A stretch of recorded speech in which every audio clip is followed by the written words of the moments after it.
Hi friends, this is Bani and welcome to my channel. বন্ধুরা, আজকে আমি তোমাদের জন্য had better, would rather R would prefer এর ব্যবহার নিয়ে এসেছি। দেখো, আজকের এই ভিডিওটাতে আমরা সবথেকে যে বিষয়টার উপরে নজর দেব সেটা হলো had better। দেখো, সেন্টেন্সে had better এর ব্যবহার নিয়ে আমাদের অনেকের অনেক রকম কনফিউশন থাকে। তো আজকের এই ভিডিওটার পরে তোমাদের আর এরকম কোনো কনফিউশন থাকবে না।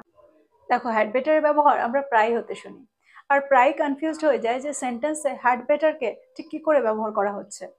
তো আজকের এই ভিডিওটার পরে তোমাদের কোনো রকম কনফিউশন থাকবে না। সেন্টেন্সে সঠিকভাবে আমরা কি করে হ্যাড বেটারকে ব্যবহার করতে পারি সেটা তোমরা জানতে পারবে। তো আজকের ভিডিওটা কিন্তু ভীষণ ইম্পর্টেন্ট, তোমরা কোথাও যাবে না, আমার সাথে ভিডিওটা একদম শেষ পর্যন্ত থাকবে। যারা চ্যানেলে প্রথম আমার ভিডিও দেখছো তারা প্লিজ চ্যানেলটাকে সাবস্ক্রাইব করে নিও, তাহলে যখনই আমি ভিডিও আপলোড করব তোমরা নোটিফিকেশন পেয়ে যাবে। তো আর দেরি না করে চলো শুরু করা যাক আজকের ভিডিও। তো সবার আগে আমরা দেখব হ্যাড বেটারের ব্যবহার। দেখো, সেন্টেন্সে হ্যাড বেটার হলো একটা মোডাল ভার্ব, অর্থাৎ হ্যাড বেটারকে আমরা সেন্টেন্সে মোডাল ভার্ব হিসেবেই ব্যবহার করে থাকি। দেখো, শুডের পরিবর্তেও আমরা হ্যাড বেটারকে সেন্টেন্সে ব্যবহার করতে পারি, কিন্তু এখানে অর্থটা একটু অন্যরকম হবে। অর্থাৎ শুডকে আমরা যে অর্থে সেন্টেন্সে ব্যবহার করে থাকি, হ্যাড বেটারের ব্যবহারটা একটু অন্যরকম হবে।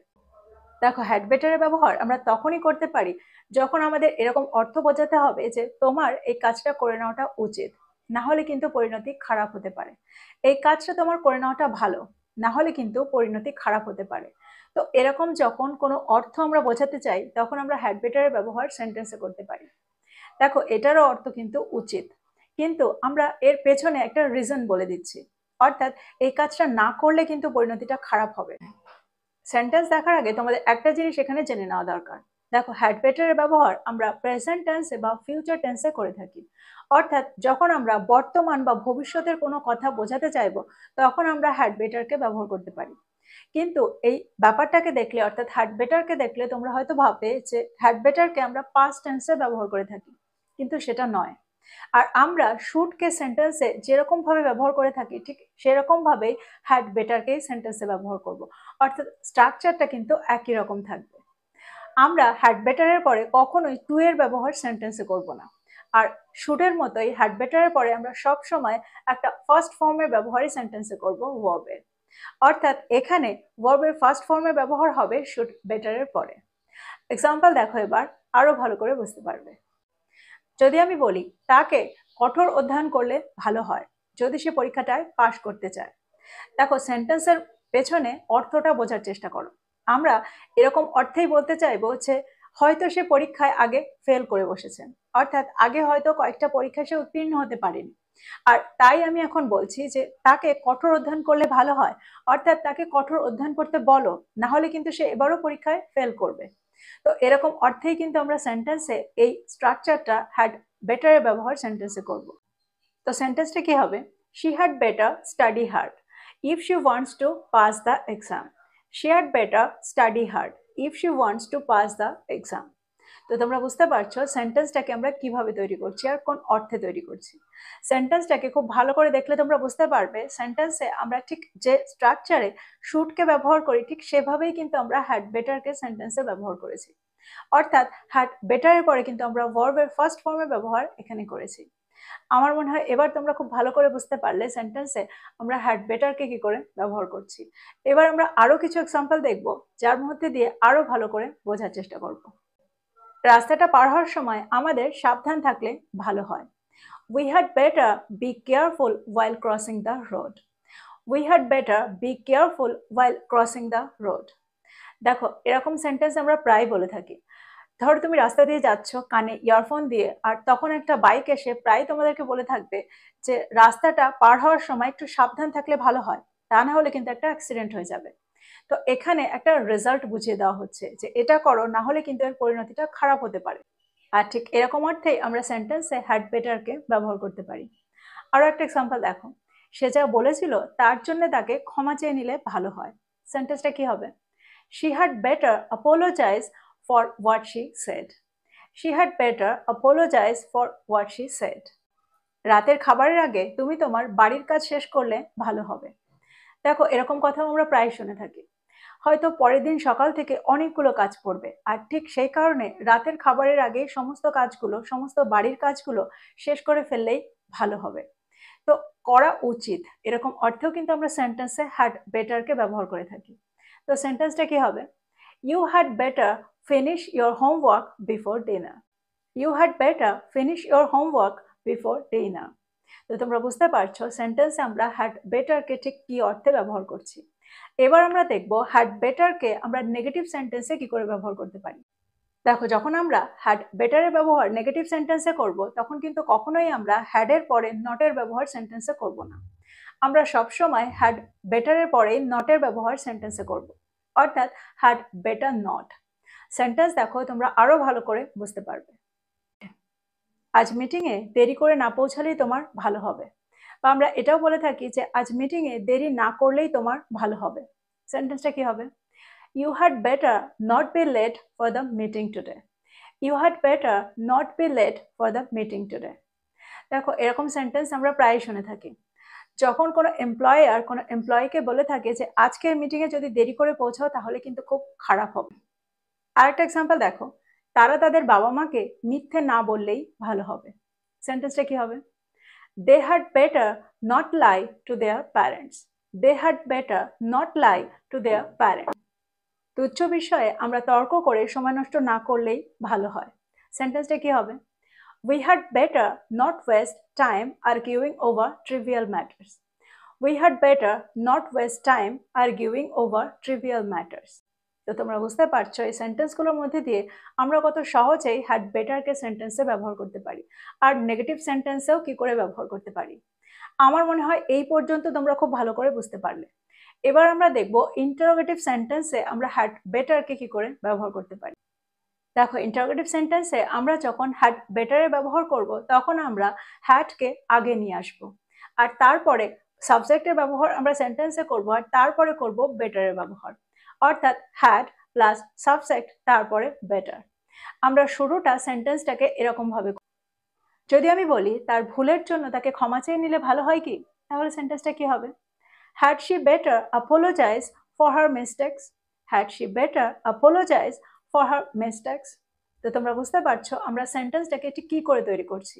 প্রথমে আমরা হ্যাডের ব্যবহার করছি, আর তারপরে সাবজেক্টের ব্যবহার সেন্টেন্সে করছি, আর তারপরে করছি বেটারের ব্যবহার। দেখো, আমরা যদি এই সেন্টেন্সটাকে নেগেটিভ সেন্টেন্স তৈরি করি, অর্থাৎ নেগেটিভ ইন্টারোগেটিভ, তাহলে সেন্টেন্সটা কি হবে? তখন আমরা হ্যাড নটের ব্যবহার আগে করব, আর তারপরে করব সাবজেক্টের ব্যবহার, আর তারপরে করব বেটারের ব্যবহার। যদি আমি বলি সময়সীমার আগে আমাদের এই প্রকল্পটি শেষ করলে ভালো হয় নাকি, তাহলে সেন্টেন্সটা কি হবে? Hadn't we better finish this project before the deadline? Hadn't we better finish this project before the deadline?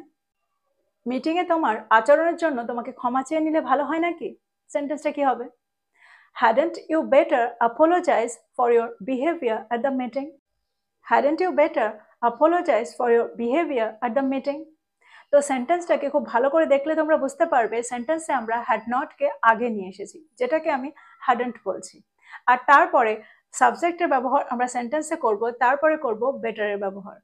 তো আমার মনে হয় এই পর্যন্ত তোমরা খুব ভালো করে বুঝতে পারলে যে নেগেটিভ সেন্টেন্সে বা ইন্টারোগেটিভ নেগেটিভ সেন্টেন্সে আমরা হ্যাড বেটারকে ঠিক কি করে ব্যবহার করছি। তো এই সেন্টেন্সগুলোর মধ্যে দিয়ে আমার মনে হয় তোমরা খুব ভালো করে বুঝতে পারলে সেন্টেন্সে হ্যাড বেটারকে আমরা কি করে ব্যবহার করতে পারি। হ্যাড বেটারকে সেন্টেন্সে ব্যবহার করতে গিয়ে তোমরা আর কখনোই কনফিউজড হবে না। এবার আমরা দেখব উড রাদারের ব্যবহার। দেখো, উড রাদারের অর্থ হলো আমি বরং। যখন আমরা সেন্টেন্সে আই উড রাদারের ব্যবহার করি তার অর্থ হলো আমি বরং।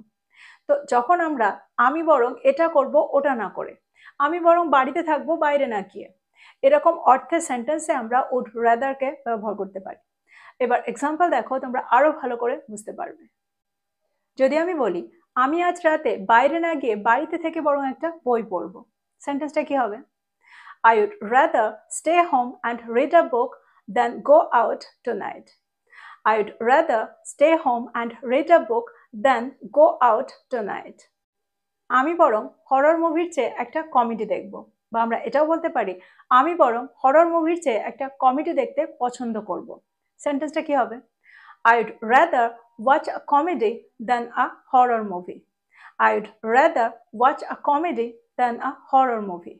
দেখো এই ধরনের সেন্টেন্সে যখন আমরা উড রাদার এর ব্যবহার করব আর দুটো কাজের মধ্যে একটা কাজকে বেছে নেওয়ার কথা বলবো, তখন আমরা দ্যান এর ব্যবহার সেন্টেন্সে করব। অর্থাৎ এটা না করে বরং আমি ওটা করব, এরকম অর্থে আমরা উড রাদার কে সেন্টেন্সে ব্যবহার করব আর তার সাথে দ্যান কে সেন্টেন্সে ব্যবহার করব। আমি বরং বাসের চেয়ে ট্রেনে যাত্রা করতে পছন্দ করব। I would rather travel by train than by bus. I would rather travel by train than by bus. তো এই সেন্টেন্সগুলোর মধ্যে দিয়ে আমার মনে হয় তোমরা বুঝতে পারলে সেন্টেন্সে আমরা উড রাদারকে কি করে ব্যবহার করছি। দেখো এর আগেও আমি কয়েকটা ভিডিওতে উড রাদারকে এক্সপ্লেন করেছি, সেখান থেকেও তোমরা পুরো এক্সপ্লেনেশন পেতে পারো।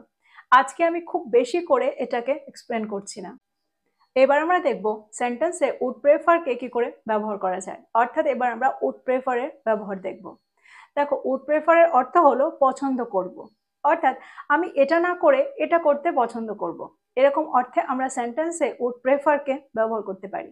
এক্সাম্পল দেখো, যদি আমি বলি আমি টিভি দেখার চেয়ে একটা বই পড়তে পছন্দ করব, সেন্টেন্সটা কি হবে? I would prefer reading a book to watching TV. I would prefer reading a book to watching TV. দেখো আগের সেন্টেন্সে যখন আমরা বলেছি যে এটা না করে আমি এটা করব, অর্থাৎ আমি এটা না করে বরং ওটা করব, তখন কিন্তু আমরা সেন্টেন্সে দ্যান এর ব্যবহার করেছি। কিন্তু এই সেন্টেন্সে তোমরা খুব ভালো করে লক্ষ্য করো, এখানে কিন্তু আমরা দ্যান এর ব্যবহার না করে টু এর ব্যবহার করেছি। আমি ফাস্ট ফুডের চেয়ে ঘরে তৈরি খাবার পছন্দ করব, সেন্টেন্সটা কি হবে? I would prefer homemade meals to fast food. I would prefer homemade meals to fast food.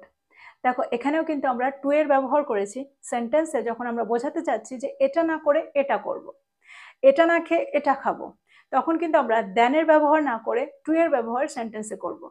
যে সেন্টেন্সে আমরা উড প্রেফারের ব্যবহার করব সেখানে আমরা টু এর ব্যবহার করব, আর যেখানে আমরা উড রাদারের ব্যবহার করব সেখানে আমরা দ্যানের ব্যবহার সেন্টেন্সে করব। আরেকটা জিনিস তোমরা এখানে দেখো, আমরা যে সেন্টেন্সে উড প্রেফারের ব্যবহার করব সেই সেন্টেন্সে আমরা রাদার দ্যানের ব্যবহার কিন্তু করতে পারি। অর্থাৎ আমি এটা না করে ওটা করব, এটা বোঝাতে আমরা রাদার দ্যানের ব্যবহারও সেন্টেন্সে করতে পারি। ফর এক্সাম্পল, যদি আমি বলি আমি বাইরে খাওয়ার চেয়ে আমার খাবার রান্না করতে পছন্দ করব, সেন্টেন্সটা কি হবে? I would prefer cooking my meals rather than eating out. I would prefer cooking my meals rather than eating out. তো তোমরা বুঝতে পারছো সেন্টেন্সে আমরা এই স্ট্রাকচারটাকে অর্থাৎ উড প্রেফারকে কি করে ব্যবহার করছি। তো আমার মনে হয় এই সেন্টেন্সগুলোর মধ্যে দিয়ে তোমরা এটাও বুঝতে পারলে যে সেন্টেন্সে আমরা উড প্রেফারকে কি করে ব্যবহার করতে পারবো। তো আমার মনে হয় তোমরা খুব ভালো করে বুঝতে পারলে যে সেন্টেন্সে আমরা had better, would rather, would প্রেফারকে কি করে ব্যবহার করতে পারি, আর এগুলোর ব্যবহার নিয়ে তোমরা আর কখনোই কনফিউজড হবে না। তো এই ছিল আজকের টপিক। ভিডিওটা ভালো লাগলে লাইক করতে ভুলে যেও না, বন্ধুদেরকে শেয়ার করো যারা ইংরেজি শিখছে। So this is all about today. I will be back with another video. Till then, take care. Thank you for watching this video. Bye bye.